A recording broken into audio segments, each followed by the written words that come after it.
Therapy Army! Where are ya? Last me having your Therapy Army. Last me having ya. FA Cup Day tomorrow. It's a big one. The only trophy that matters to me, mate. I don't know about you, but the only trophy that matters to me. The only trophy, the greatest cup competition in the world. And I'm hoping Erik ten Hag recognizes it and sees that. Because you know what? I'm going to let you in a little secret, people. They do show it in Holland. So in Holland, people who grew up in Holland know about the FA Cup. They know about the FA Cup. They show it in Scandinavia. They definitely show it in Holland. In Holland, they got BBC 1 and 2. So they were all grown up watching the FA Cup. So let's be having a Therapy Army. Jam-packed show tonight. Jam-packed show tonight. Still, more speculation, more supposed sale. Everybody's chatter, this, chatter, that. They don't know nothing about this supposed sale. Speculating BS right, left, and centre. I'm sick of it. It's worse than the transfer sagas. It's worse than getting clickbaited, right?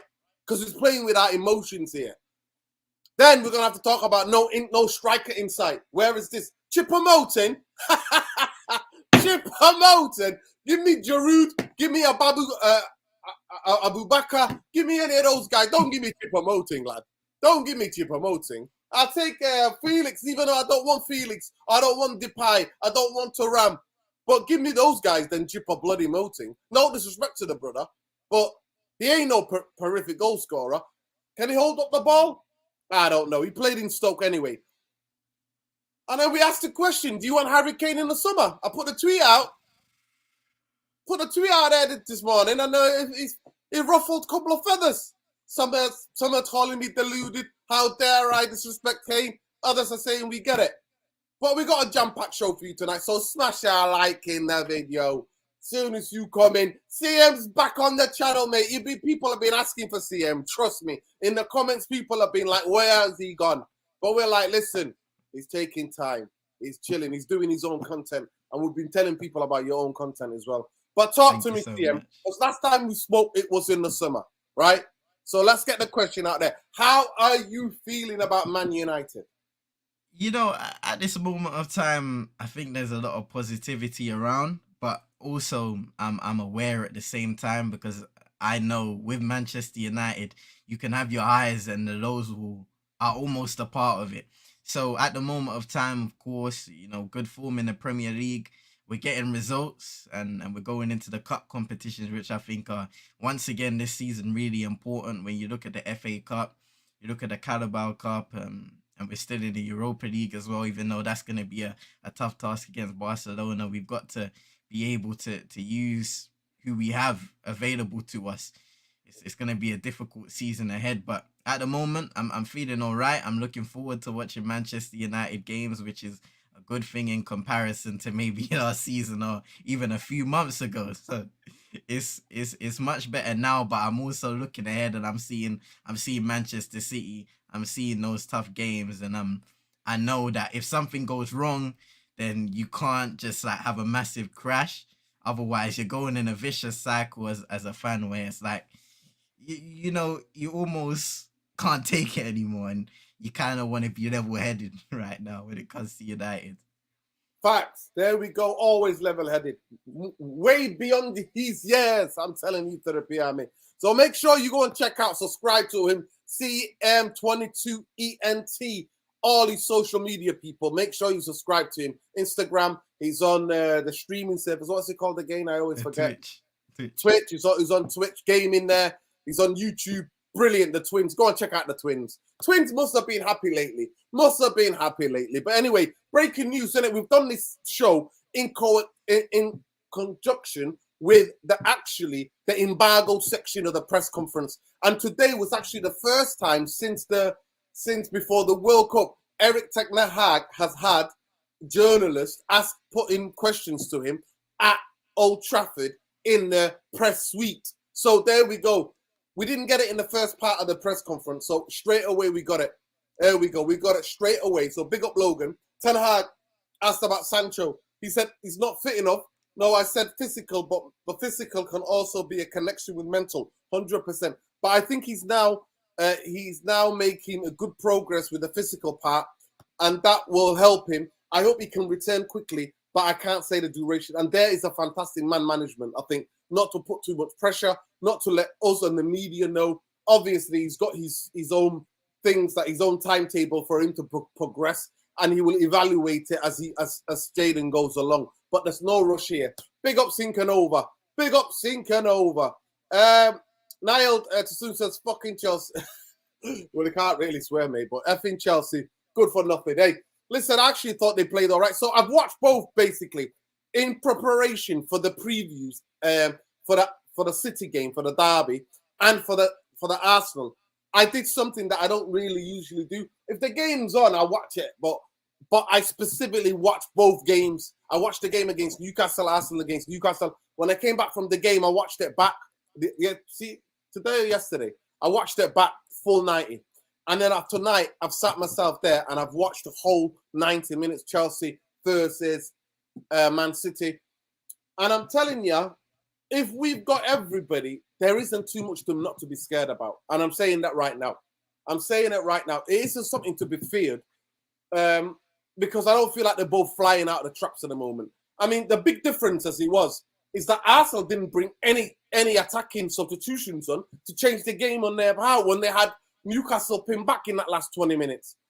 Man City straight away make the changes, 160 million worth of players come on, and both of them set each other up and bang 1-0. And that's how they do. But City weren't at their best. First half, City were horrendous. I don't care what anybody tells me. Horrendous. Second half, they came out the trap for 20 minutes.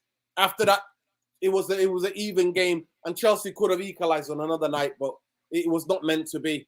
But I like that young left back though for Chelsea. He looks like he's an interesting guy. Big up Claire, man. Big up Alicia. Big up everybody. Omar Jammer. Big up Black. Listen, it's a jam-packed show tonight. Look, smash a like for CM22ENT, mate. Smash a like. The boy wonder is back. He is back with a bang. So big up everybody, man. Big up. Smash a like for CM. Seriously, man. Those of you who know. Been there from the early days of the channel, man. And make sure you check out his content as well. Oh, CM22ENT. Check it out, people, all across social media. We are the counter-attacking team. If we transformed, as Eric Ten Hag wants us to start to dominate the game, then I will take Harry Kane. Listen, you save these. Listen, I'm saving these for you, lad. I'm saving them. Listen, let me know if you want to come on the Police Fan TV. If you want to come on, you can come and have your say. No problem. Let me know. But big up Rashid. Big up the regulars, man. The regulars are here tonight. Smash a like on the video. Subscribe to the channel if you're not already subscribed. Hit that notification button because it lets you know when we're next live. I'm a poet and I didn't even know it. And there you go, people. There you go. What have it? Go on, you therapy. I mean, let's be having ya. Get out of here.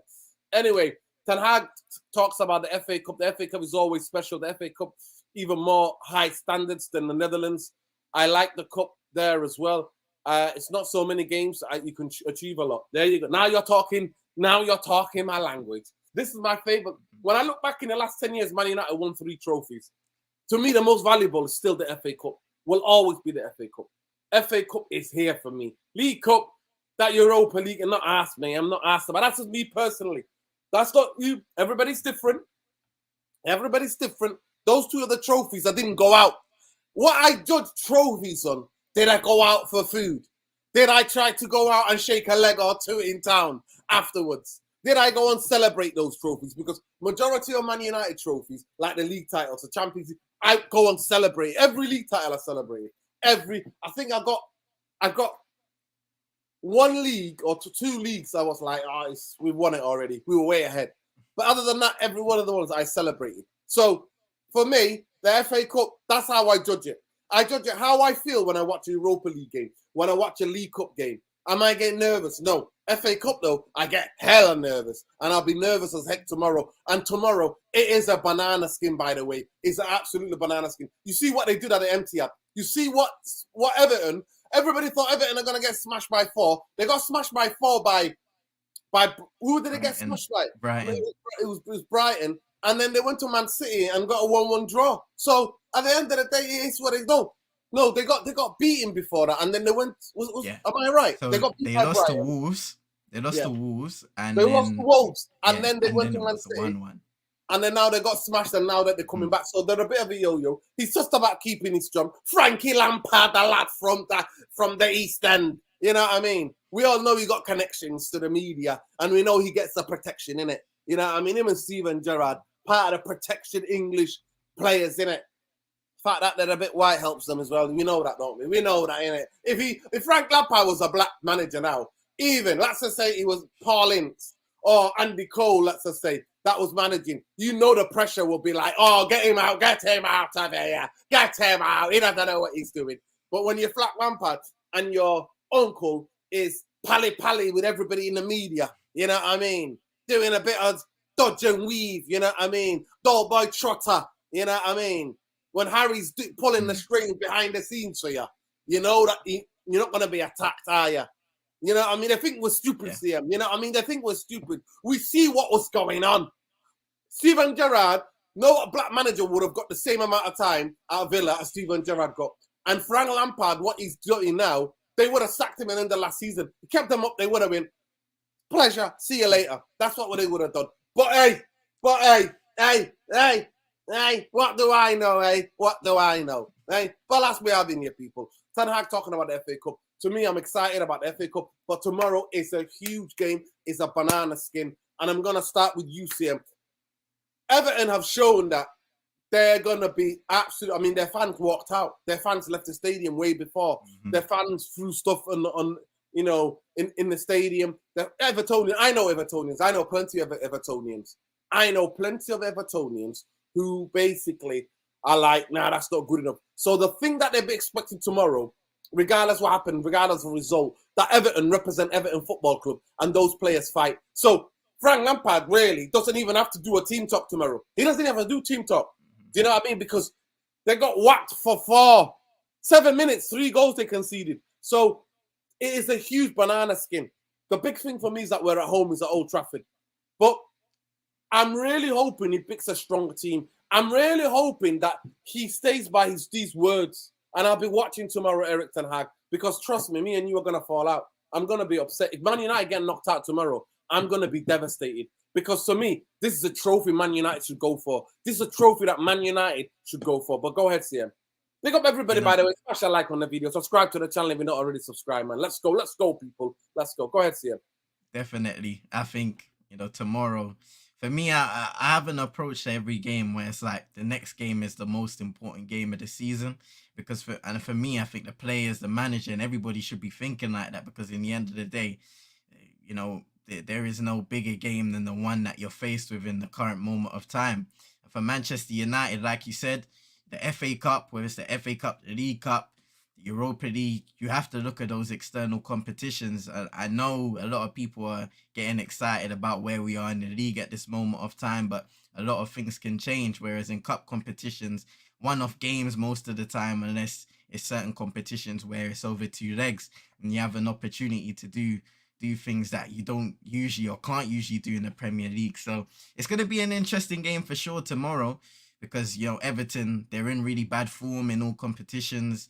They haven't won in 5, and like you said, they were able to get that result against Manchester City, which some people may have looked at and said, well, is this a turning point for Everton? And then you go and get beaten the way they did against Brighton. So I think anything can happen in a game like tomorrow. Cup competition, like you said, Nuruddin, Everton, at their best, they rely on their physicality and they rely on their effort all over the pitch to overwhelm the opposition. They're not going to be technically the best side or anything like that, but what they will try and beat you on is physicality and effort.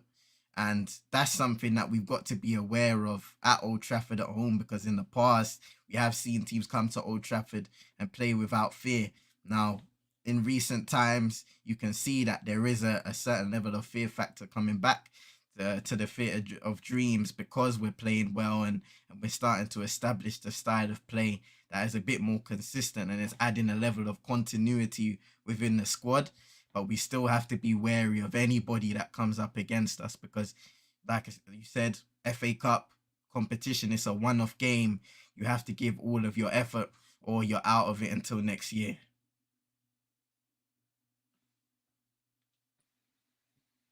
100% CM, absolutely 100%. Big up Jarvis, big up Logan as well, big up Calden 360, big up bro, love. He says here, Ten Hag on Sancho, football players aren't robots. He's back in Carrington, and that shows he's making progress and he's ready for the next step.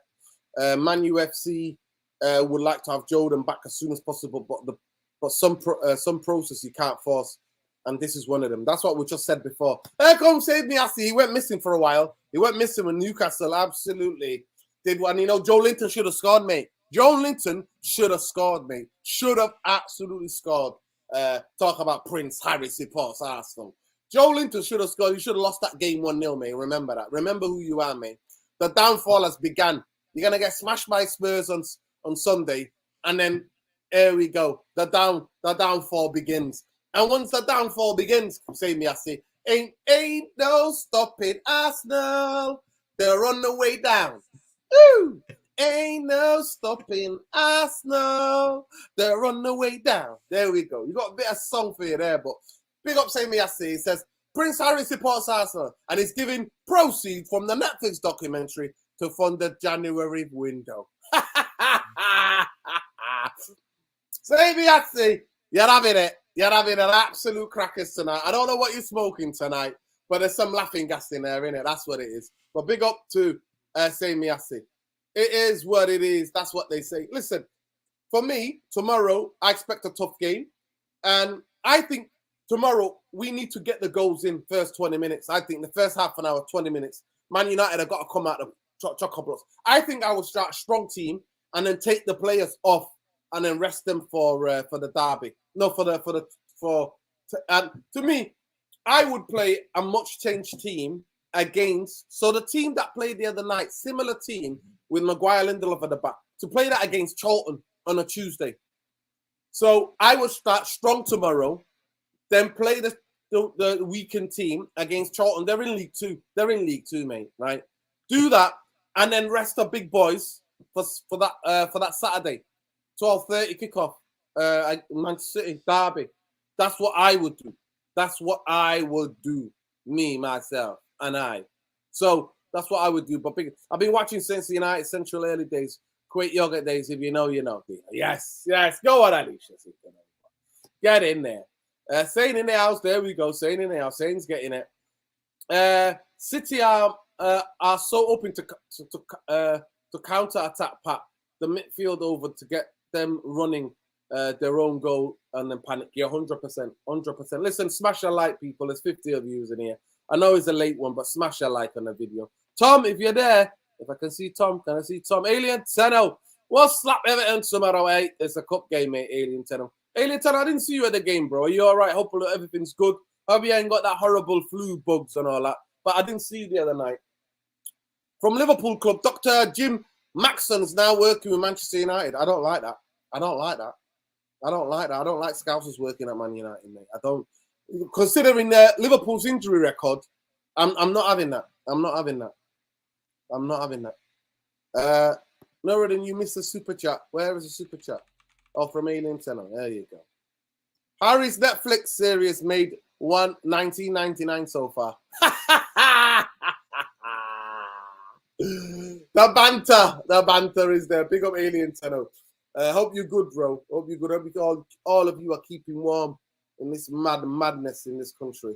I'm just going to go back to a couple of things, but listen, tomorrow's a banana skin for me because I look at how they play. Demarai Gray has been their biggest danger man, their match winner. Scored 5 goals this season, Demarai Gray. He's their top scorer. And I am expecting a tough game, honestly. I wish they didn't lose. I wish they drew and they win. I wish that they did that because now they're going to come out. They're going to come out all guns blazing. I'm not going to lie to you. They're going to try to come out and make a cup of it. And they're going to try to save his job.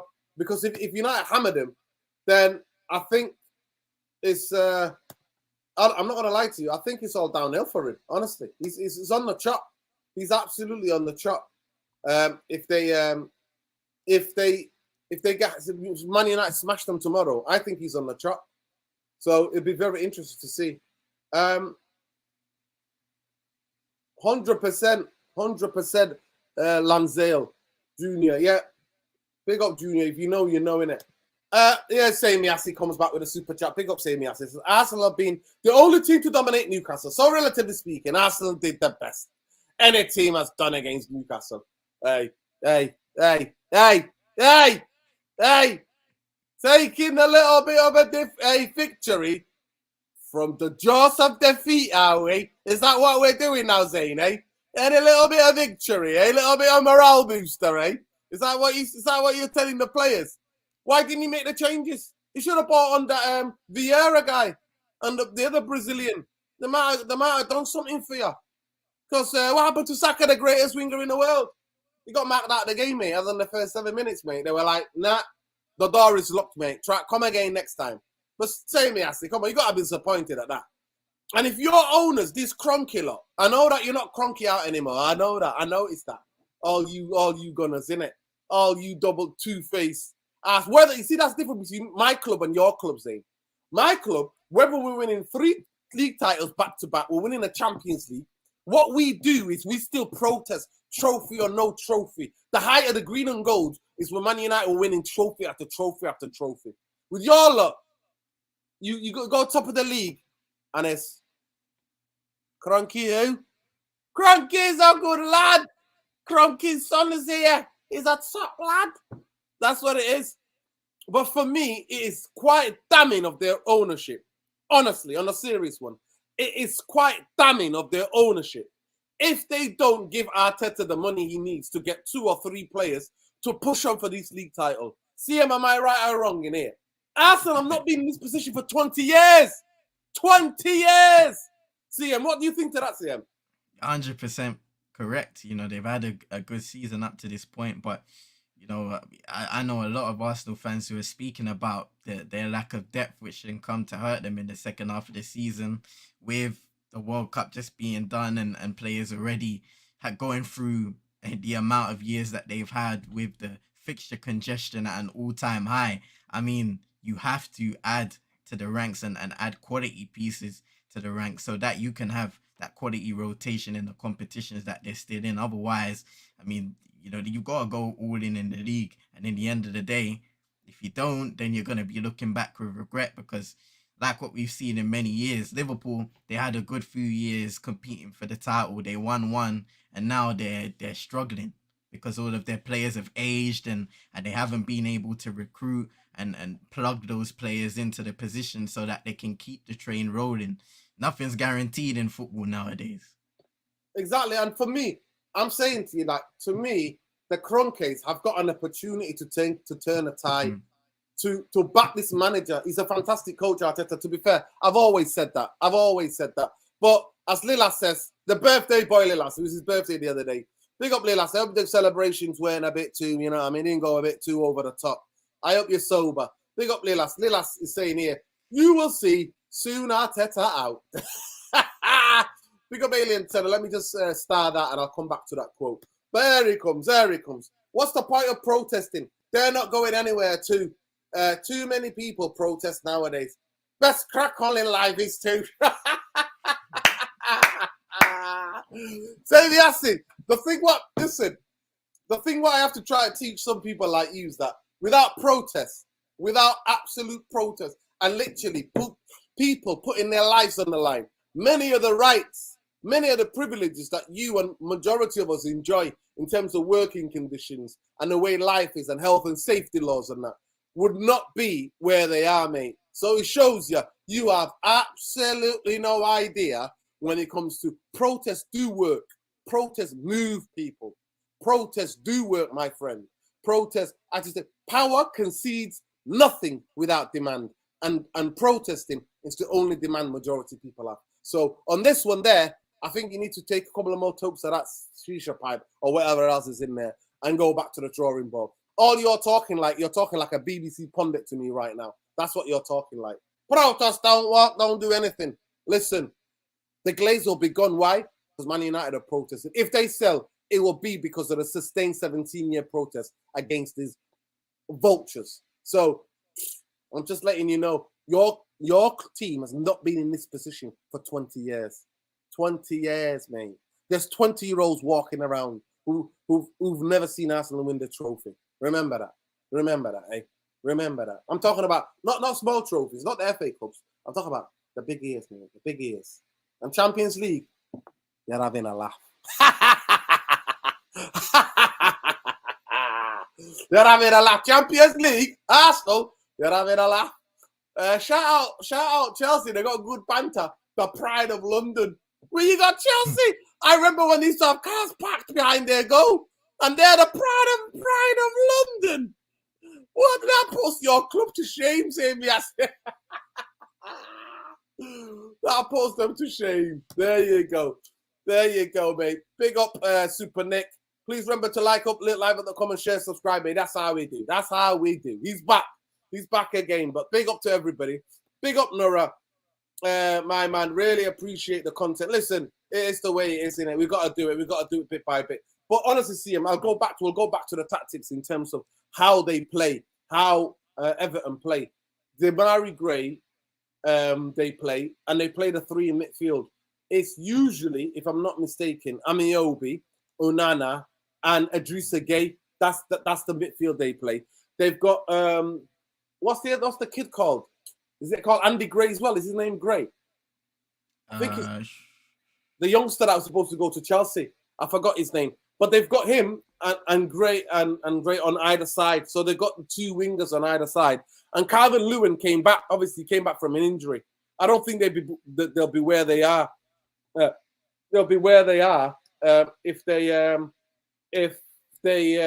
he was fit all season. The same Miasa comes back here. We had the biggest protest against the Iraq war. It didn't work. Well, you know what?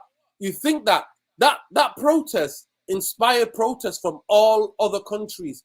What do you think the Arab Spring was about? That protest inspired so many protests around the world. And you know what? Britain never went into Syria. Why? Because we protested against Iraq. Britain never went into Libya as much because we protested against Iraq. So be careful what you say. Yeah, Anthony Gordon. So they got those two wide guys, and I think they're gonna play with Calvin Lewin, and that's what they're gonna have. So it is what it is. But the biggest threat is Gray. I'm not gonna lie to you. Their biggest threat is Gray. That's why we've got to go out, get a proper full team out, full strength team, get the goals, and then make substitutions as the game goes on. That's what we need to do. But big up Semiasi.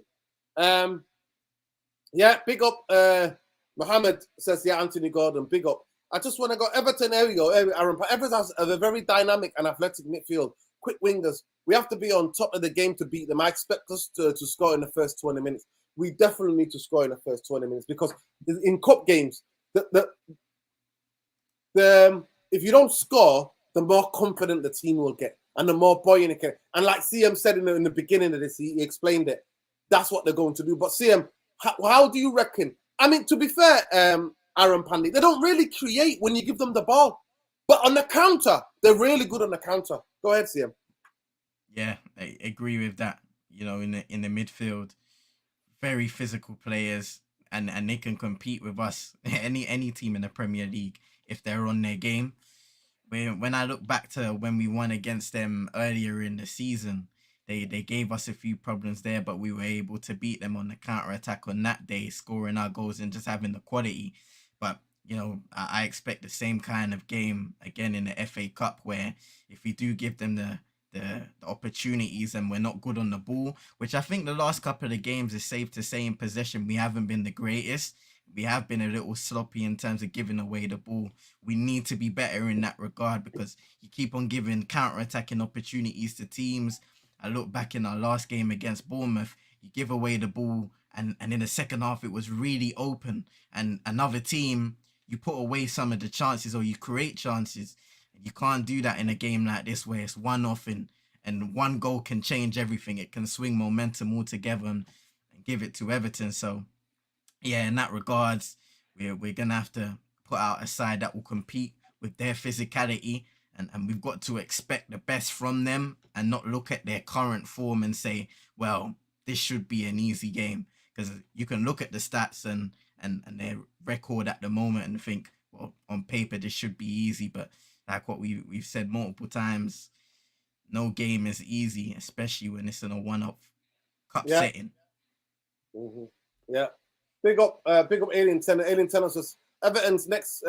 Alien Tunnel lives in Merseyside, isn't it? He's a Man United loving, Scouser, or maybe just over the water. Big up Alien Tunnel. Everton's next 2 league games are Southampton and West Ham. That's where the priorities lay. Well, I'm telling you, knocking Man United out would definitely give them a confidence. Counter Calvert-Lewin set pieces need Casemiro, Fred, Sanderman to start 100%. That's what I was saying to you. He has to go strong. They will just looking for flick-ons from TCL and the physicality in midfield, 100%. Big up Logan, United Real Therapy reporter. Ten Hag, football players aren't robots. No one is the same. I think everyone, we need the individual approach. We thought that in cooperation with Sancho, and it was the best choice. So yeah, 100%. The man management's been absolutely brilliant. Brilliant, 100% brilliant. Need players like Anthony Martial to score. Whose confidence would have before the derby? But let's see if Anthony's back for this game. Don't underestimate their back is against the wall, and if they don't get any momentum in the cup match, we could struggle 100%. 100%. That's what I'm saying to look. CM light years ahead of his time in terms of the knowing and seeing it. Super Nick here, seen it all before. He doesn't. Frank Lampard doesn't even have to do a team talk. He doesn't even have to do a team talk. I'm telling you now, after that game, because it's something called pride, they would have been at that training ground the next day. The ball would have been fizzing, tackles, people would have been getting in each other's faces, and they're all pumped like they were for Man City. They went to the Etihad and silenced that place. They're going to try to come and do the same. That's what they're going to try to do. Big up, Sami Yassi. Everton just have to man-mark Rashford, and that's all you rely on. You've become a one-man team, just like Kane.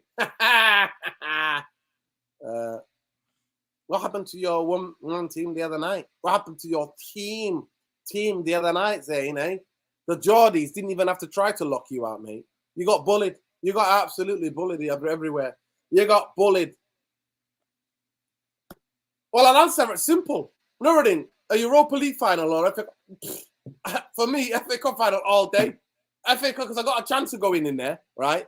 As many amazing FA Cup moments, finals I've enjoyed throughout my life. The greatest cup competition in the world. And to me, what's the point qualifying for the Champions League? The Glazer are going to be in charge. And we're not going to push on in terms of progressing the team, bringing fresh blood. What's the point of being in the Champions League if you're not going to try to win it? So for me, FA Cup all day, I need that cup. Man United have not won the FA Cup since Van Gaal. We need to get a cup run together, FA Cup. That's me. That's me, because it's the greatest cup competition in the world. It's the oldest and the greatest for me. That's my opinion. And when United win those trophies, I'm about town. I'm about town. When Man United, we go, Man United have won, and I tell everybody, and I know I'm herbal teetotal. I don't even drink caffeine, but I tell everybody about it when I see them. Man United FA Cup winners. And I didn't like the last couple of years because Arsenal have now won more FA Cups than us. And the Scousers have gained a couple of more than us. But we're still up there. I want Man United to win the FA Cup more than any other club. That's what I want. So that's the reason why. But yeah, Sami, I say, listen, you just stop distracting, try to distract from your horrendous performance and your manager losing the plot. Arteta's a good coach, but somebody needs to, I think Shane, he needs to come and hang out with you and get some of that shisha, mate. He needs to sit down, mate. Sit down next to me. That's what he needs to do. But listen, let's get into it quickly before we move on to the other subjects. Right, give me your team. Give me your starting 11, Shane. Get your starting 11s in. Let's be having your therapy, I mean. Let's be having your. How many likes have we got on there, Aaron Pandy? Let me know. Sinking over. Where's the? Listen, I need to get people to smash a like on the video. Let's go. Go ahead. What team are you picking? You going strong, or are you gonna go tentative? What? I think I'm gonna go strong for this one. So yeah, David, he'll be in goal for sure. Does Diogo Dalot come back into the side? Probably. I would say bring him back. He came on, CM. I was there the other night. He looked really good. Yeah, I would bring him back in. Compared to him, Aaron Wan-Bissaka has done a decent job. Nobody's expected him to come back and fit into the system straight away. So we got to be fair and objective here. We got to be sure. We got to be fair. Go ahead. Definitely. I would say though, bring in Delo, and then you can probably play Aaron Wan-Bissaka in the Charlton game, so that at least Delo has some minutes going into the Manchester City, and maybe you can do something there against Charlton. In terms of the centre back partners, I would say start Lisandro Martinez, because he's gonna need some minutes going forward as well, just to bring back his match sharpness, because it is really difficult to simulate that kind of stuff in training with him just coming back from his celebrations and having a little break off. And I would say I would say starting with Varane, because that's been a good partnership so far going forward, and you can probably start them together and bring one or two of them off at a certain point of time if the game is secure. I would say start Malacia at left back, give him an opportunity to play, because he's been all right. Luke Shaw has been, I think he's been really good recently. Yeah. But I'd give him a rest for this one. Casemiro, I definitely play him in the midfield to match the physicality, because he'll be one of those players that will be up for the challenge against Everton. And then we can put in Eriksen and Bruno for that creativity aspect of things. Christian Eriksen as a deep line playmaker. I think he hasn't been in scintillating form recently, but he still offers us something that nobody else does in that midfield for Man United. And I mean, the other night he had an average performance, but he set up a goal, and I'll take it. You know what I mean? Yeah, exactly. 6.5, but he set up the goal. Exactly. So sometimes it's those moments that can help you go through a game. And then up front, I'm up front, and say Martial through the middle, and I'd start Garnacho in the game, and put Marcus Rashford there. Why not? On the right. Yeah.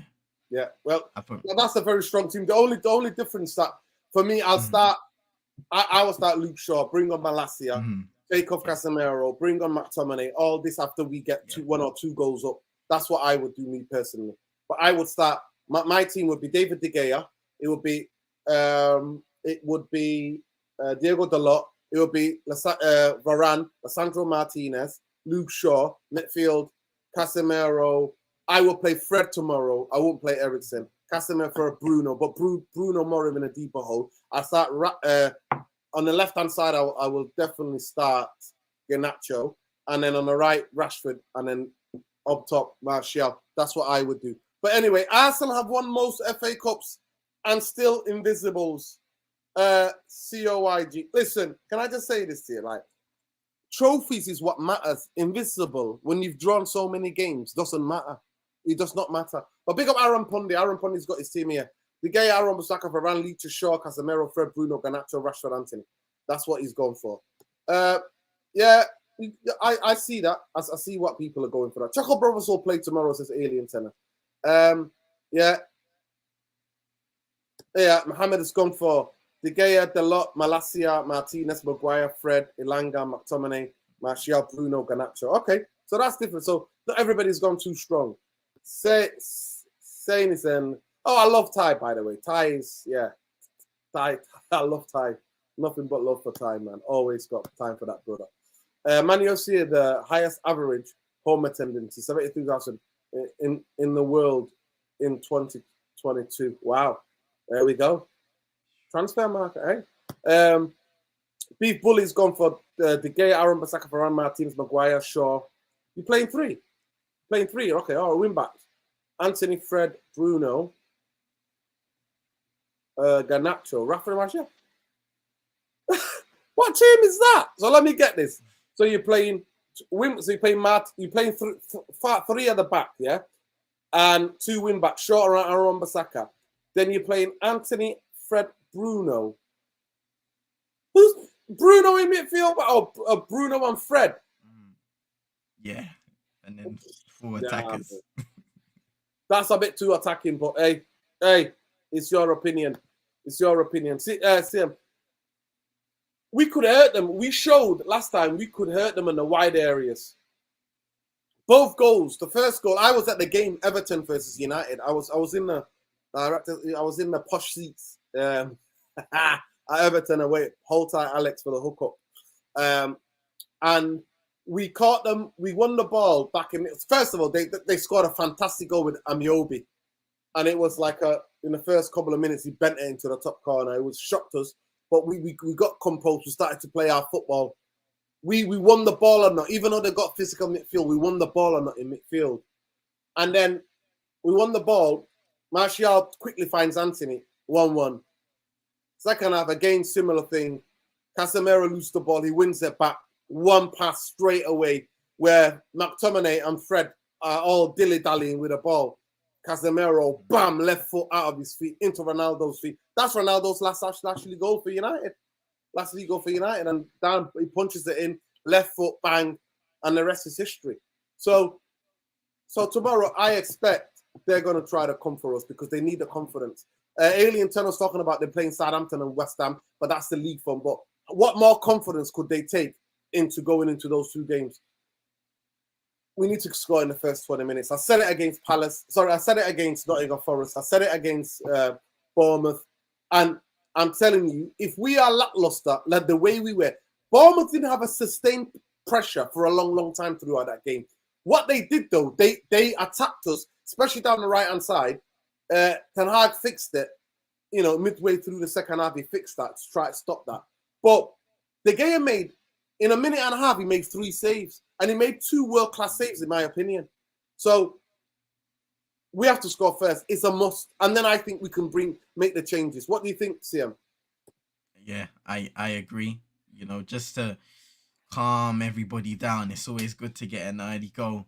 So then you can start playing at your own pace, especially that. And once again, we will have to do a job at playing at our own pace because I feel like at times with the team, depending on the personnel who's in there, we can kind of start to panic and lose control of a game. And then all of a sudden, you've got the other team coming and counter-attacking on us. And like you said, if you need David De Gea to bail us out, or even our defenders who have made some good recovery tackles at times so far this season, I think positionally we need to be better as well, because there are sometimes moments where our fullbacks can be a little too inverted and they'll allow whether it's the winger or the fullback to overlap and get a good opportunity to cross the ball in the box. And then you don't know what's going to happen. If you get a really good delivery in there, anything can really happen. Yeah. You know what? I'm actually going to change my team. I agree with what you just said. You've just triggered a memory. Garnacho, since he came on in the half, since Donny got Donny. Logan, can you please find out what's the latest on Donny van der Beek? Check out from the embargo section of the press conference, Logan. Please find out what he said, what Ten Hag said about Donny van der Beek. Sammy Assi, why don't you get Ty and Andy Tate on to have a debate? I'd love to do that. I can get Andy Tate, but you sort it out, Sammy Assi. You get Ty to come on United Real Therapy. You sort that, and I'll sort out Andy Tate. How's that a deal, eh? Is that a deal? It's a deal. Let's do it. I'm going to start Rashford on the left. And I want to start Anthony if he's fit again on the right, because I want Garnacho to come on. I want him to come on, and when they're tired, when their fullbacks are tired, because he did not have a clue how he was defending. A lot of the fault was between him and Eriksen. If you watched a lot of the chances that Bournemouth created, it was him and Eriksen in no man's land. Not either cutting out the passing lanes, nor getting behind the ball. They were passing through those two on the right-hand side. So I wouldn't start him tomorrow. I would bring him on. That's what I would do. I would get Rashford off the left, get the goals in, and then take him off. Yeah, big up to every one of you. Please smash a like on the video. There's 90 of you in here. Smash a like. I know it's a late one, but let's do it. Java says, I'll start Bruno, Casemiro, Edison, Shaw, Rashford on the bench. The most important and reliable player need to rest one.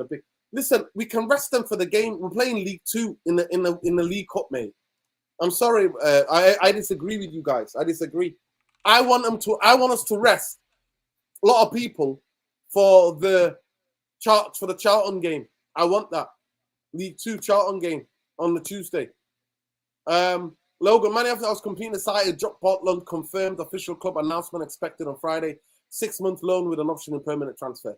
Well, it is what it is. It's not the biggest surprise of the season. Man United need a number 2. But what I liked about Eric Ten Hag's press conference today, CM, he didn't come out like Ollie and go, "We've got 2 fantastic keepers." No, he said De Gea's first choice. We just need a backup. And he talked about an example where it was the Ajax last season, where three of the goalkeepers got injured, and he actually said, "I don't want to be risking a young player. It's unfair to the young player throwing him in there." I think Zidane should start against. I think, 100% he's been working out. I would give Zidane a chance. The kid has gained massive amount of muscle mass since summer. I think he's ready. I'll definitely play him against Charlton, 100%. He'll play against Charlton for me. Sorry, back four for Ram Maguire, Fred, Bruno. Give the rest to Ericsson, then Rashford and Martial up top. Okay, fair enough. Big up, Beef Bully. Bournemouth played some good football. Evening therapy. I mean, listen, Tom, you've got the link. Check Twitter. I've sent you the link. Big up to Tom. We need a bloody striker. Yeah, yeah, exactly. You tell them. But to be fair, we needed a second. And I don't know why Heaton is not seen as a number 2, but he doesn't really fancy Heaton. Maybe Heaton is terrible. Maybe in Donny's done no future at United. I don't know about that. I'm not even gonna entertain that. I'm not having any Donny slander on this channel. Ten Hag asked if he knows about how long Donny van de Beek will be out. Not yet. We're still doing investigation at the moment. It's a knee injury, and at the moment we have it. The information is clear. We will bring it. Okay, yeah. I think he's waiting for the swelling to go down. He's definitely waiting for the swelling to come down. 100%. That's why they cannot. Yeah, big up, Tom. Big up, Tom, man. Big up, Tom. If you want to jump on, Tom, let me know. If not, big up. Stay in the chat. Entertain the chat. Good evening, Sir Tommy. There you go. Sir Tommy doing it for the nation. There you go. According to Alicia Sinkanova, Sir Tommy's doing it for the nation. I just want to go back to this here. We still are a counter-attacking team. If we transform Eric Ten Hag what he wants to start to dominate the game, then we'll take Harry Kane. If he still rely on a counter-attack, win games, then we won't. Okay, fair play. And we'll go for what Nicky's saying here. So I just want to go to some of you guys. I just want to say, this is a debate, people, and it's a shame because Boumbaye loves him. But to be objective, I'll give Boumbaye's take on this. I put a tweet out, and apparently there's all rumors throughout the grapevine that Manchester United are going to go for Harry Kane in the summer. Because by that time, he'll have 1 year left on his contract. He won't be as expensive, but he'll be 30, won't he? He'll be 30 soon, right? So I'm like, what's the point? We got Sanchez. We got the guy from Atletico Madrid on loan. Remember that time? Falcao. Ibrahimovic. Cavani. Ronaldo. What do they all have in common, people? Simmer Frame FC. Here we go. It's a Simmer Frame FC. Why the hell do I want a guy who's over 30 a game? Why are we getting a guy whose best years are behind him, who's lost pace, right? And it's only going to get worse. I'm not going to lie to you. I think, this is me personally, I'll give Boumbaye's side in a minute, right? But this is my humble opinion. Why should we give Harry Kane when Man United need to go and sign? So we've signed Sanchez, Falcao, Ibrahimovic, Cavani, Ronaldo. The only youngest striker that we've signed in the last decade is who? Lukaku. So we need to give somebody younger in the mid-20s or early 20s a chance because they've got a higher ceiling and the manager can mold and coach them to however style he wants them to. Why are we getting these granddads? Why is it Man United always have to get granddads? We've already got granddads in our team. Varane over the 30 odd. Casemiro over the. God knows how we're going to replace him. So now you want Harry Kane as well, so that we're going to be all thinking, oh shit, we're going to replace him as well. I'm sorry, I'm not having it. Boumbaye, on the other hand, will say Harry Kane's the best striker in England for the past 7 years, 8 years. He's the best. He should be playing for Man United. He will get us to the league title. He will make us win trophies. Another argument, what I would say is actually, on the clutch moments, Harry Kane goes missing. He does. He bullies Palace, he'll bully Fulham, but in the cup finals, whether it's for England or for Spurs, he's missing. Man in action. Missing in action. So I'll go to you, Tom. Are you Harry in or Harry out? Are you Harry in or Harry out?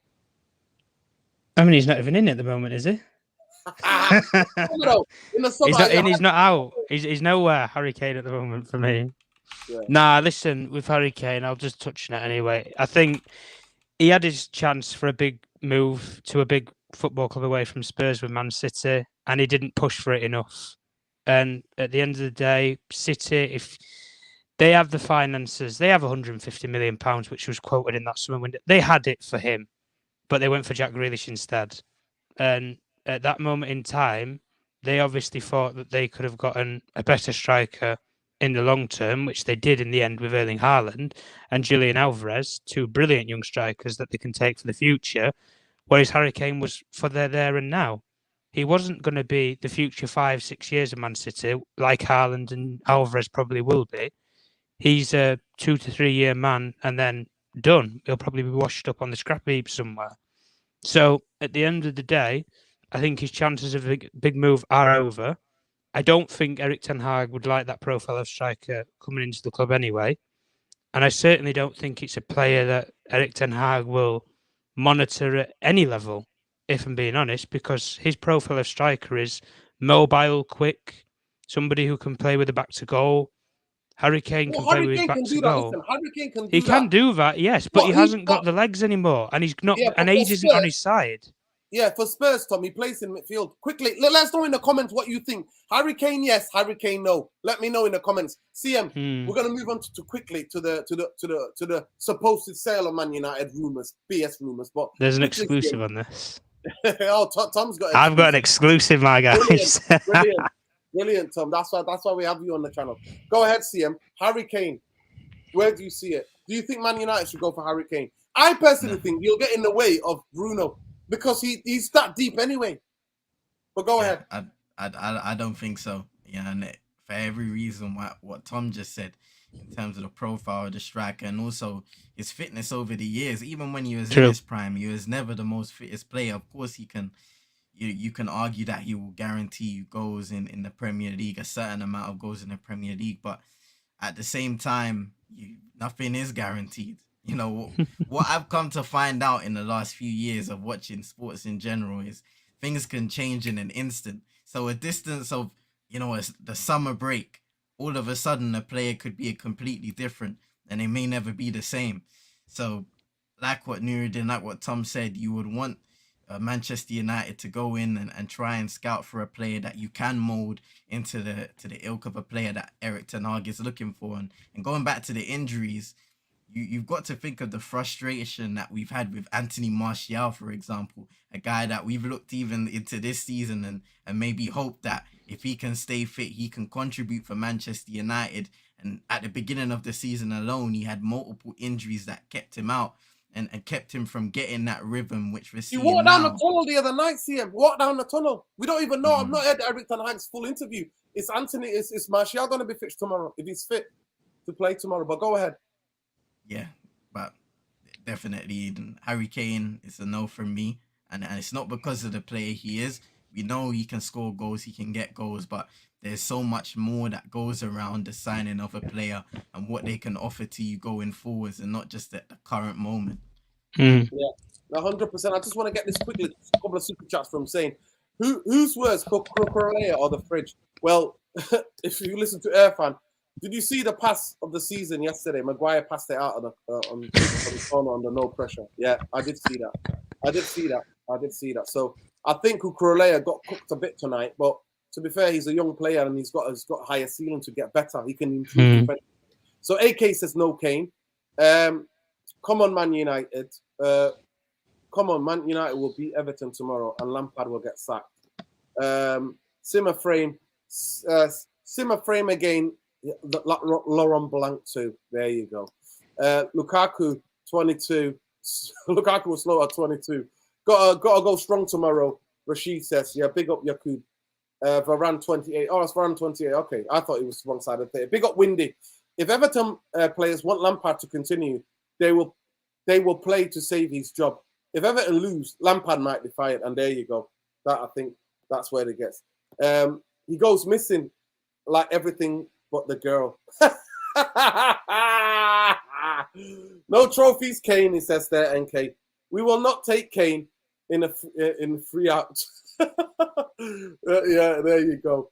There we go. Mr. Stuller says, how much do you think Kane would cost already? I think he would cost, but he's only got 1 year left on his contract. I think 50 million.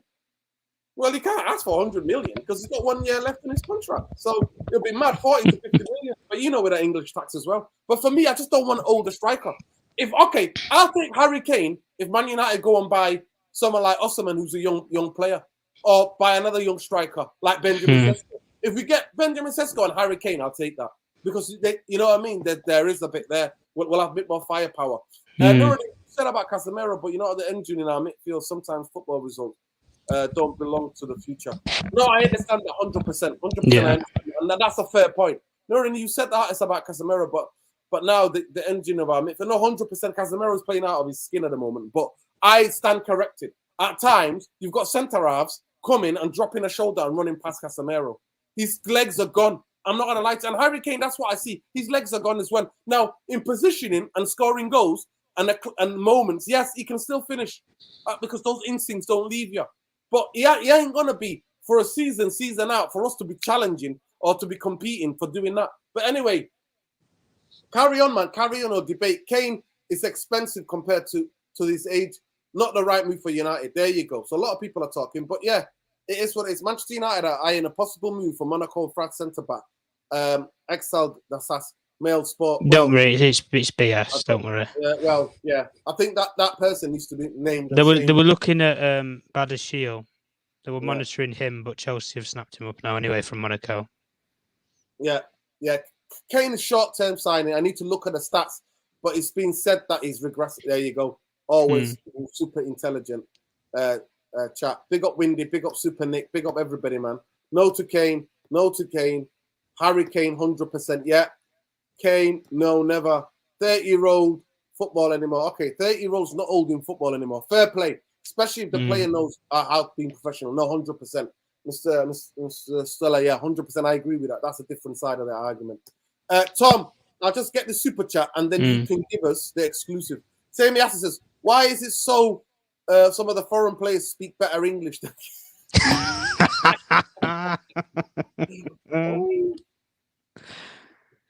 Listen, I'm not going to disrespect the human being. At the end of the day, he speaks the way he speaks with his London accent. Some little birdie told me, you speak like Harry Kane when you've had a couple of that puffs of that shisha. Some little birdie tells me that. Say me, I say. But hey, Tom, break it down for us because there's 1 minute Man United have been backed by Qatar and Avram with a mullet, with a bold mullet. The only man with a bold mullet, man Mike still thinks it's the 80s anyway. My man's stuck in the 80s, honestly. I'm not lying to you. He thinks he's Back to the Future guy. Back to the Future guy didn't even, you know what I mean? He's that fella. But 1 minute he's there on the 30th of December, celebrating Christmas there, Karimbo, having a Qatari Karimbo.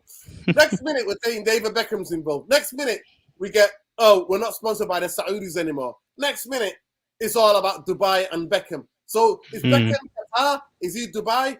What's going on? To me, to you.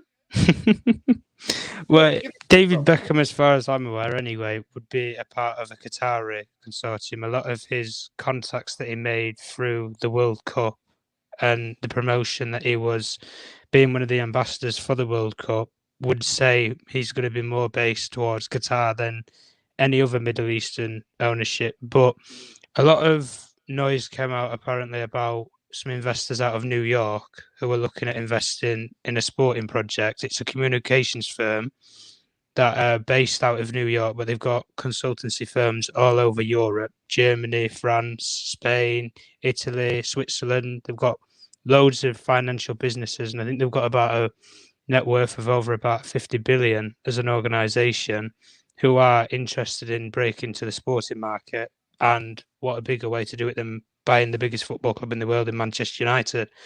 Being American, it would go down a similar mode to how Todd Bowler has done with Chelsea Football Club. They would look at partnering up with other investors, potentially already sports ownership, potentially from NFL owners, NBA basketball team owners, people who know the knowledge of sports and the American model of it, similar to how Todd Bowler has done it with the NBA route, being a co-owner of an NBA team, an NFL team in the United States as well, and then partnering up to buy Chelsea with the consortium that he's led.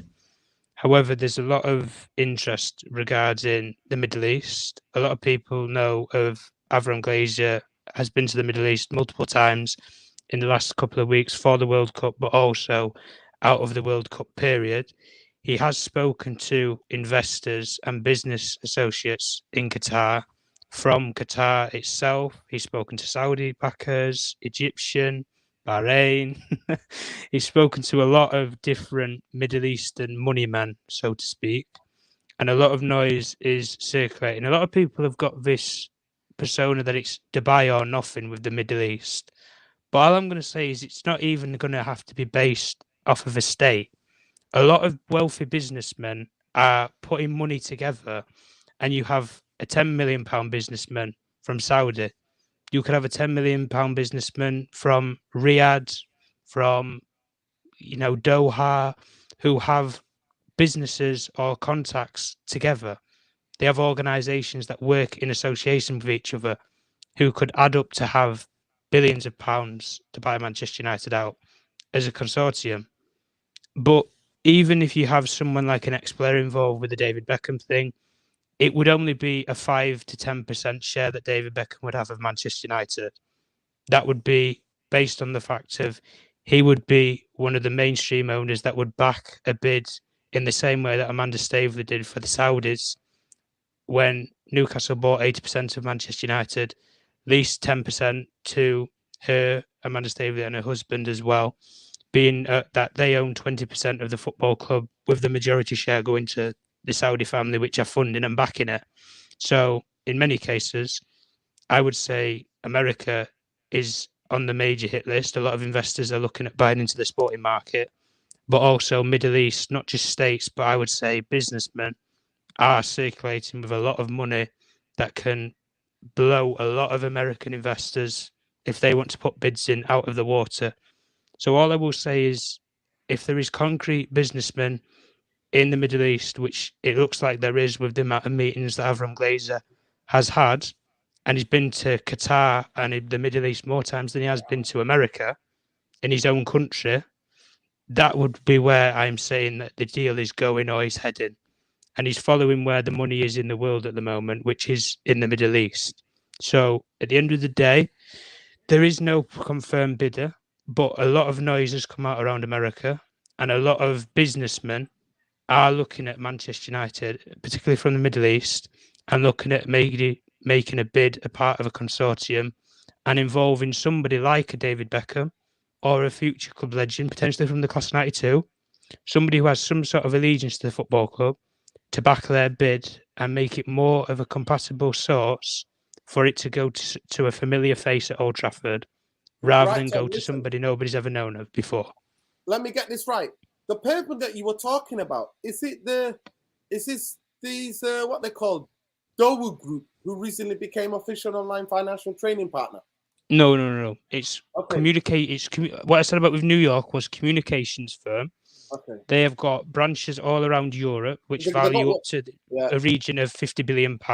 And then the businessmen that are in Qatar, who were main executives of the World Cup association with Qatar, who will have worked alongside such as the David Beckham, were people who held discussions and meetings with Avram Glazer before the World Cup, and they've held it after the World Cup, prior to it, over discussions of the potential finances it would take to buy Manchester United out, also leverage the debt that is on the football club, and then the potential funding that it would take to invest into Manchester United, i.e., if you talk about investment, stadium, training ground, the local area, community, women's team, they want to know the finances, these people. They want to know if it's worth their time and their effort putting into the football club, if it's going to be a grand success at the end of it all.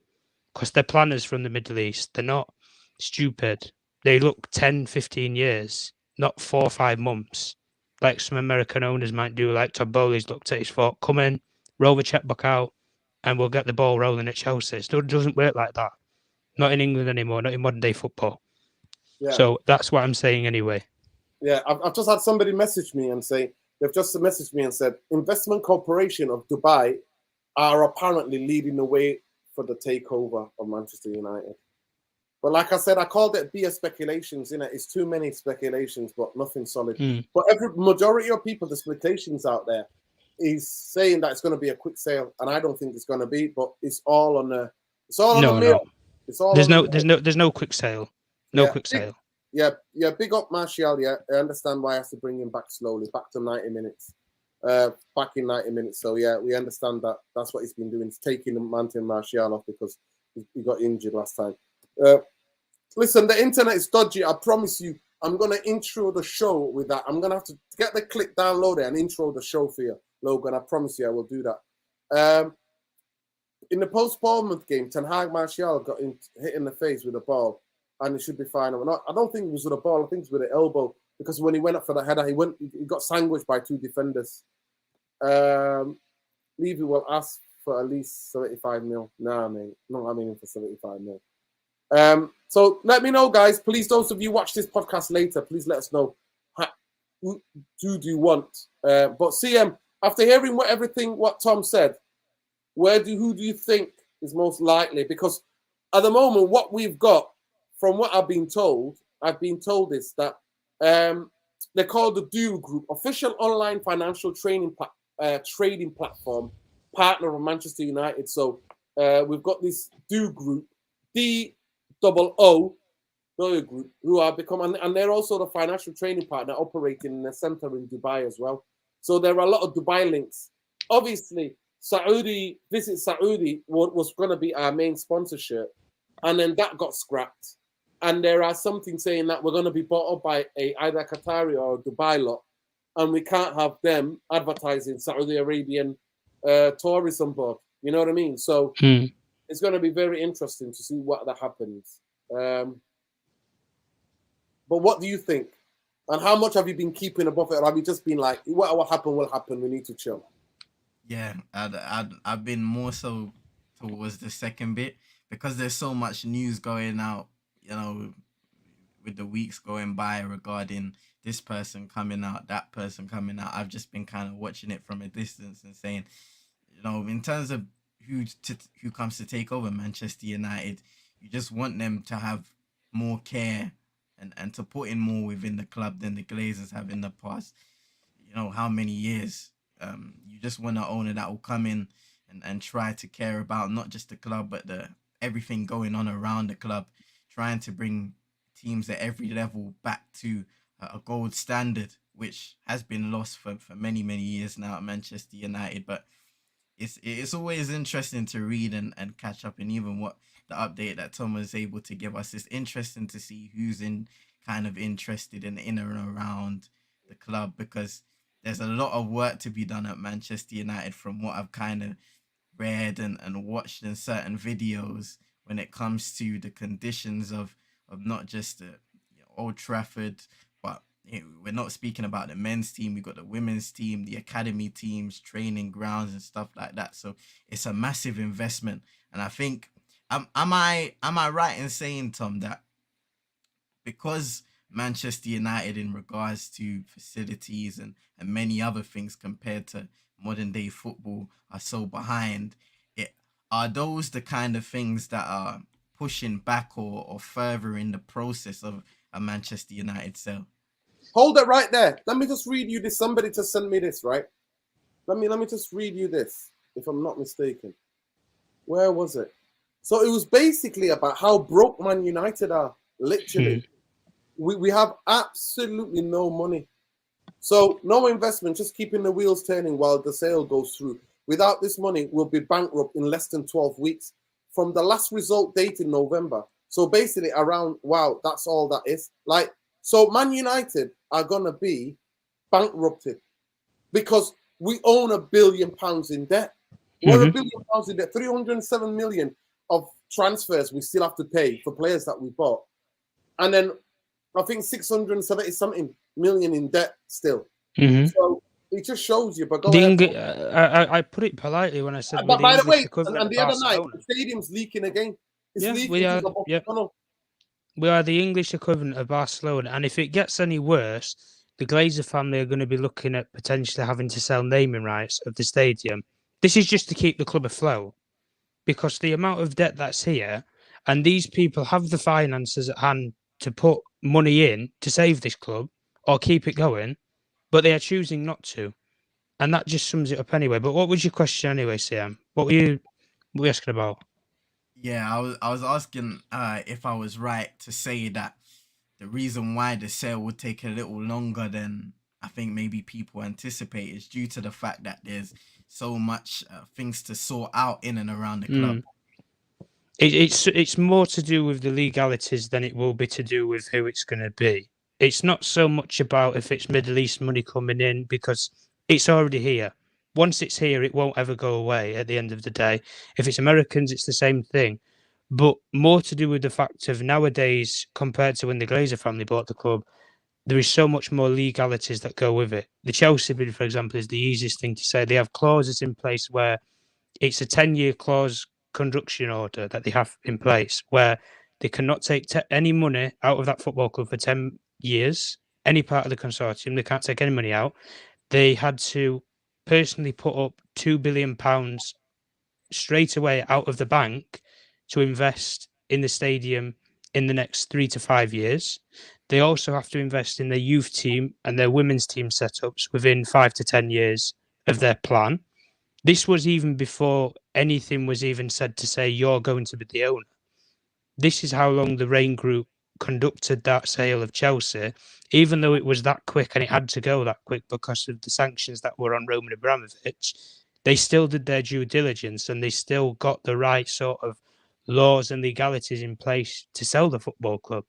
And this is where people like Gary Neville have made the points about there's no regulator in the Premier League to regulate any sales or to make sure ownership in this country is legal but also effective in the case of the competitiveness of the league is still there, given the major finances that are already in the league. But if you bring in Middle East money, you bring in American money, they are all going to... The Glazer family are not bothered about who it is or what they're going to do with this football club before or after they're here. They just want the most money to get out with at the end of the day. And when Avram Glazer's pictured in Qatar, he's pictured in Saudi, wherever he's pictured, he's always where the money is. And the eye doesn't let you down. He's always in the Middle East. That's the one thing. He's always where the money is. He's not in America because he knows America isn't where the money is. Where the money is at the moment and where the most hype is around football is the Middle East. And there's passionate Middle Eastern fans who would happily buy football clubs. But the owner of Manchester United, and I'll just make this last point, whoever it's going to be is going to have to overspend to buy this football club already. They're going to have to overpay by 2 or 3 billion. They're going to have to overpay by 2-3 billion just to buy it.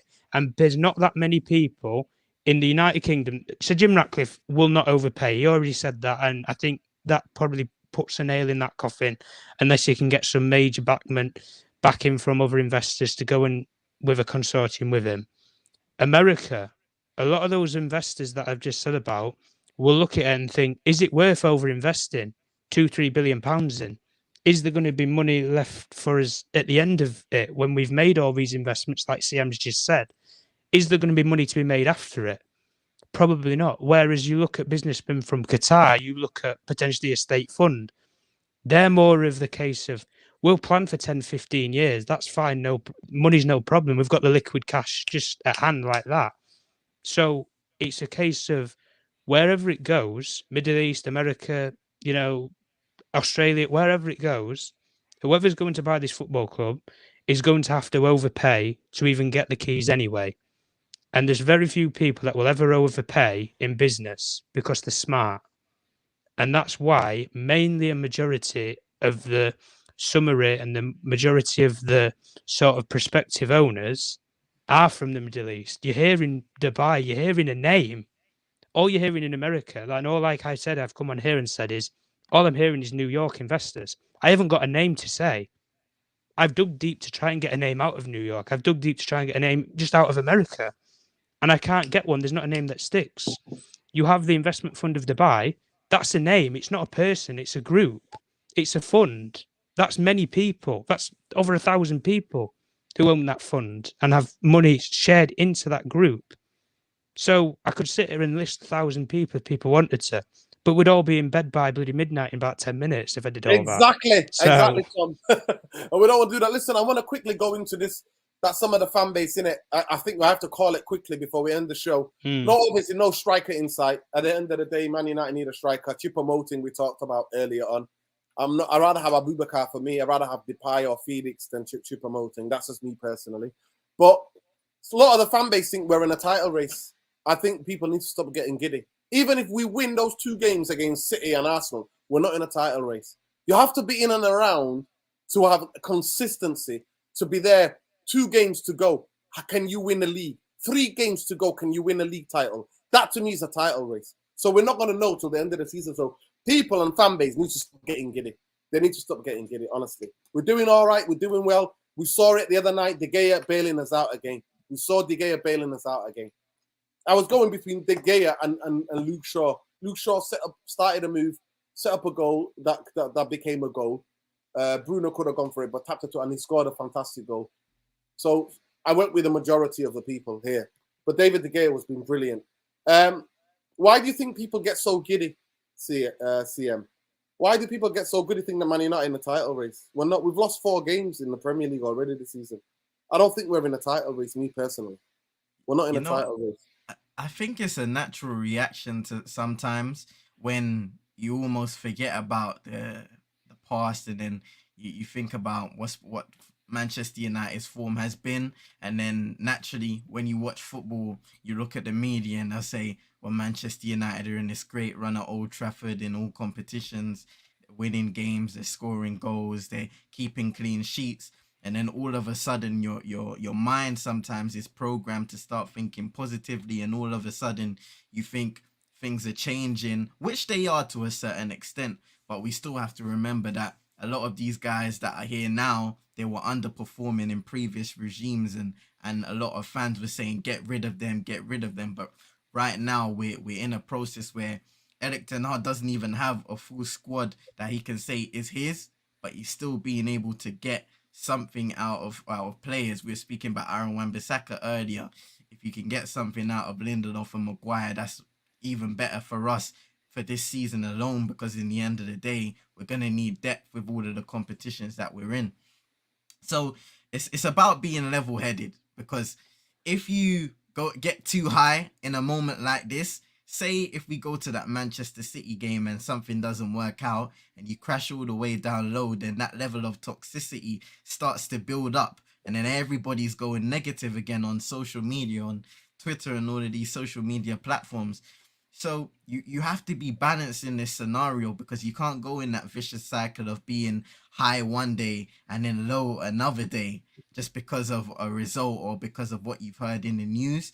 You kind of have to expect and understand what you're going to get from Manchester United based off of the past several years that we've been watching as fans.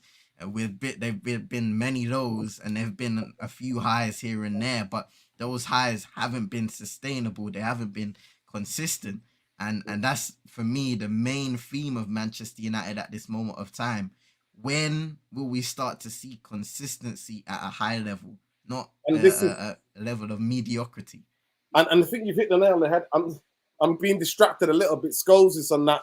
Sometimes they get giddy at night. Literally, the word is giddy.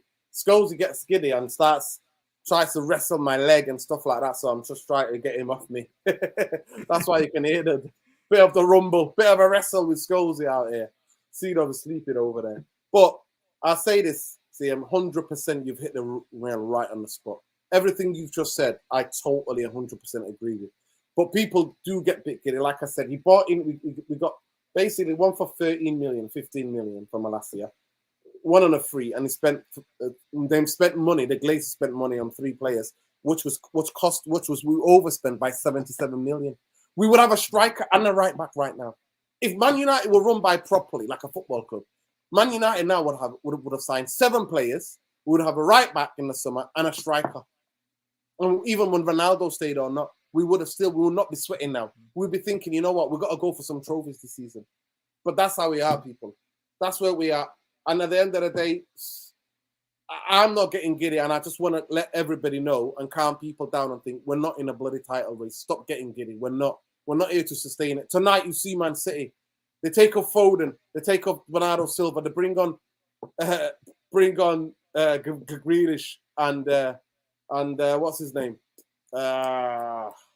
What's his name? The Algerian Mahrez, the Algerian brother. So that there you go. Big up Mohammed. Mohammed says, have you heard anything about Donny van de Beek? Because basically that his knee's swollen up really badly. There's a lot of swelling. So they're gonna have to wait for the scans. They're gonna have to do in-depth scans to be able to judge. Because it was an impact. The guy didn't even get any yellow card. People are saying, oh, he slipped. I think he went in hard for it. But big up Donny, man. I hope speedy recovery ASAP. I'm not asked about David Beckham being. I'm not asked. David Beckham's a fantastic player for Man United, but you tell me what's his track record of being a president of Man United. Too many of you fan base get emotional and go for sentiment. I'm not here for sentiment. If you're Man United former player and you're the best at what you do by any means, that's a bonus. We'll get you in. But if you've not got a track record and you're not proving anything because of your name, nah, I'm not having it. I'm sorry. That's the difference between me and you, son. That's the difference between me and you people. That's how it is, honestly. So big up to every one of you. And I want to say big thank you. Nuruddin, same lifts when half order flipping. Alien, no. Listen, I'm getting photos sent to me from all corners of the stadium. I'm telling you now, CM, just the last thing to add. Whoever buys Manchester United for 5 billion, let's say, the Glazers want 6. They might just hang it down to 5 billion. We need an investment of a 2 billion. One, to build a new stadium. I think it'll cost more money and it'll be further down to try to restructure Old Trafford. I think we need a 100-seater stadium like the Bow that's built behind Old Trafford towards more of Stretford Park, towards the Trafford Centre. That's what we need, right? And then I think Old Trafford should be sized down to 30-seater stadium, 30,000-seater stadium for the women's and the youth team. That's what it should be, people. That's what it should be. I'm sorry to say, but that's what it should be. That's what it should be. Big up to every one of you, though, regulars. Please smash a like on your way out. Subscribe to the channel if you're not already subscribed. And in terms of striker, CM, would you want someone like Abubakar? To me, what would I say? To me, I did a show the other night. I said no to Phoenix, no to Dubai, no to Turam, because they've all played wide number 10 kind of business. I'm asking for somebody to hold up the ball. Do you prefer to get one of them in, Choupo-Moting, Abubakar, or Giroud? Who would you take out of all them? Abubakar, Giroud, Choupo-Moting, Depay, Felix, Thuram. I would say out of the few that I know the most. So for 6 months, by the way, it's for 6 months. Yeah. For 6 months, yeah. Yeah, I like Olivier Giroud because he has the ability to hold up the play. He links up well with the wingers on either side, and he's a threat in the box, which is somebody you kind of look on Ronaldo, even though he was in great form, but we haven't really had a box threat like that where we can cross in the ball and that guy will always be in the right position. I don't know much about Marcus Thuram. I haven't seen him play a lot, so I couldn't say much along with him. And when it comes to a guy like João Felix, that's an expensive investment over the 6 months. So there's a bit more 20 million when it comes to that. Yeah. Listen, I might as well go and get Moukoko from Dortmund. He's free in the summer. 20 million will get him out of there. And we've got a young striker that Everton I could work with. Talented young striker. I'm telling you now, Dortmund don't buy players who are not talented. But anyway, big up Logan. Logan is giving the other side always objective. When you're staff of anything to 10 years and you get a drip of water, this is how people react 100%. And Wozy says, Saeed's getting giddy with it. Well, not with me, mate. I'll be telling him straight up. Because I've got one of his giddy cards in it. I took it off him last season. I've given him one back, but I'll be taking the giddy card off him again. Big up Olachino. Olachino, you know. He's magic, you know. His name is Olachino, innit? That's how it is. Apple Rumble FC. Hey, there we go. Listen, big up to every one of you, like I said. Smash a like on the video. Subscribe to the channel if you're not already subscribed. Some of these injuries are already catching up with some of these players. World Cup player, Van Dijk, Sterling, Pulisic, 100%. Yeah, I agree with you, Nuruddin. Competence before sentiment, 100%. That's it. After what they did with Oli, no way am I having any. I'm not having any more sentiment. Morata all day for short-term loan. Yeah, I'll take Morata as well. But then, to be fair, he was at Chelsea and he didn't do anything, did he? To be fair, Giroud has already played it, proven, and he did a brilliant job. Mohamed Kundus, yeah. The idea that Man United, Ajax hate us. Ajax do not like Man United. Ajax basically bent us over, no Vaseline, straight up for Anthony and Martinez. We paid 50 million extra for those two that we overpaid on both players. So Mohamed Kundus tip from the Daily Mirror is absolute clickbaitery, and that guy needs to be shamed and named and shamed. And before we go, we're going to do that. We're going to do that. We're going to name and shame that guy. We're going to name and shame that guy. So let me go to this third thing. This is the guy. Whoever's writing for the Mirror Football needs to absolutely go and look in the mirror. Shame on you. Absolute shambolic. Manchester United consider moving Mohamed Kundus next month. Ajax want more than 35 million. Nah, listen, he's a brilliant player. He's a brilliant player. I'll take him.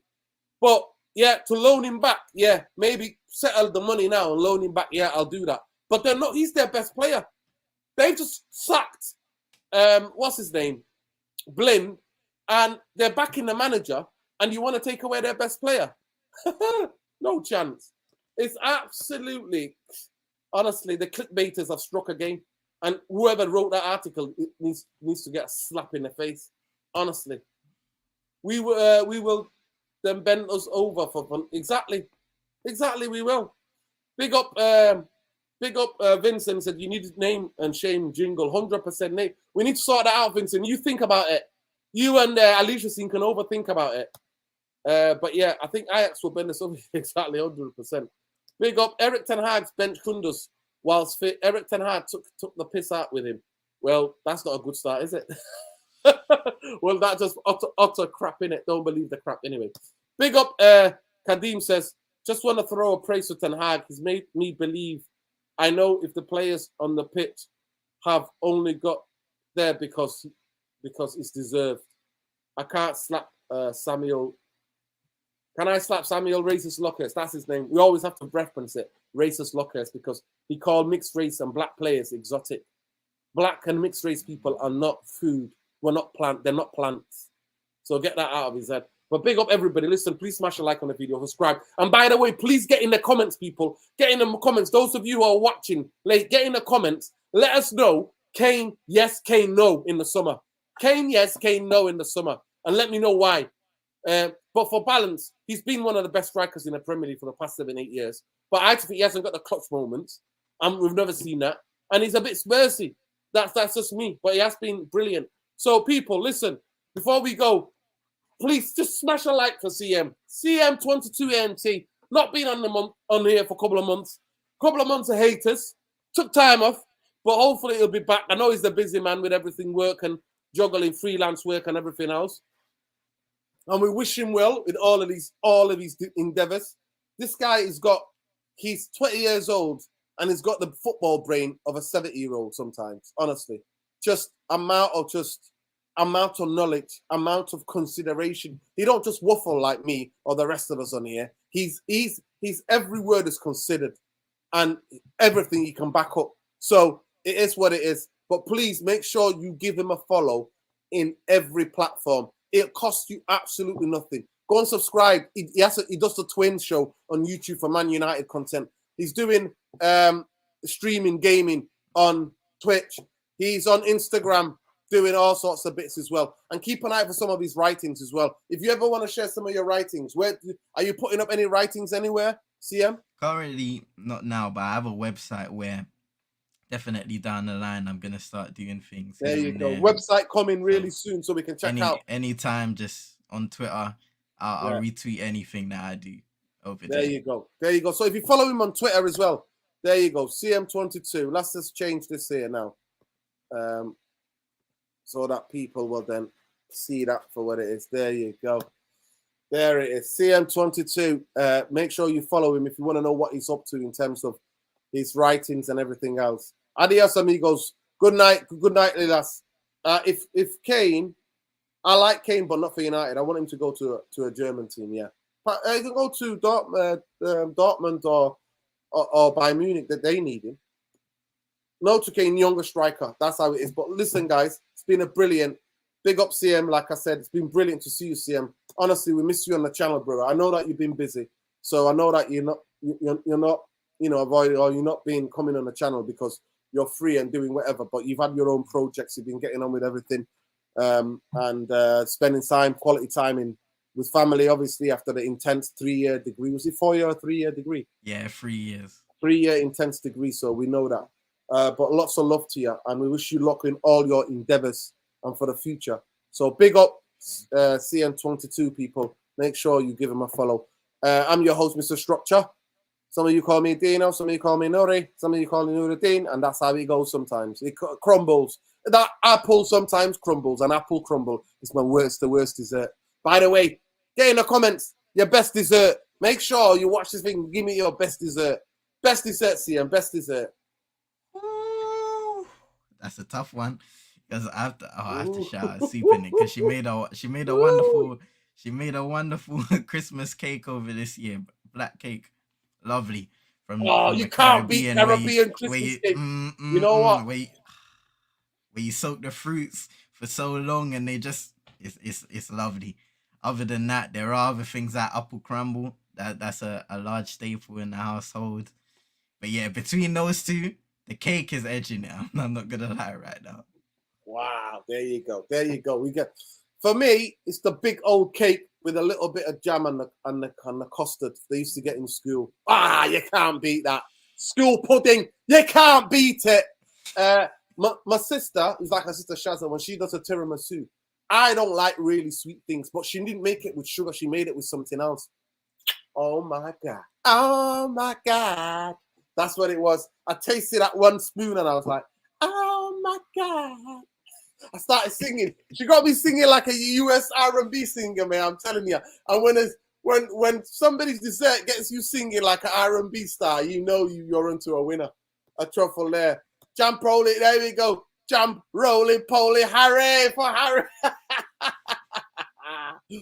Big up School Puds for the win. There you go. But listen, 100% Super Nick, your cakes are dangerous. Well, listen, Caribbean cakes, the only time I've ever, because I'm a fat kid that loves cake, trust me. Inside this body, there's a bit of a temple.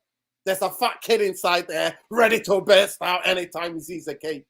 Trust me, I love me a cake. So the only time I've ever had any alcohol in my mouth has been having Caribbean cake. And like whether it's a birthday cake, because I've got a lot of family who are like Caribbean, and you know what I mean, some of my best friends, Caribbean heritage. So their birthdays out. When we got 18, their mum would always smash that rum and whatever thing, got all the spirits in there. Mm-hmm. And I've had a Caribbean Christmas cake. Oh my God. Again. Oh my God. And with ginger and everything. Oh my God. You can't beat it. You just can't beat it. And obviously, East African cakes, man, you can't beat it. Some of them go with cinnamon and different kind of fruits and all of these different things. But I got ADHD and I can't have too much sugar because I have to have something other than that. So I like cakes that are made with dates, with banana. Like my friend made me a cake, carrot cake, but with banana. And it was banana carrot cake. Oh my God. That's what it was. But big up to everybody. Smash a like on the video. Subscribe to the channel. And please let me know in the comments after you watch this in this late. Lemon meringue. Yo, you can't beat lemon meringue either. Oh, Alice's Canterbury fudge. Ooh. Oh, lemon meringue. Yeah, lemon meringue. You can't beat that either. You can't beat that. You can't beat a good... the Victorian sponge cake. I'm sure they made that in school as well. That might be my favorite. I love Jamaican ginger cake. Yes, I've had that as well. Ooh, sometimes, when I go and get my ackee and saltfish, sometimes I like, man. It's a bit too sweet still, but I'm like, yeah. Give me a bit of that ginger cake as well.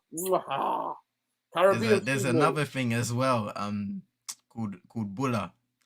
It's some people like it, some people don't. It's kind of like a dryish, kind of cakey structure. Yes, it's round. Yes. Yeah. I've had that. I've had it. Mm-hmm. I didn't know the name of it, but I've had it. Yeah, it's the kind of thing you have to drink it with a cup of tea or with a cold drink. Yeah, because you get really dehydrated.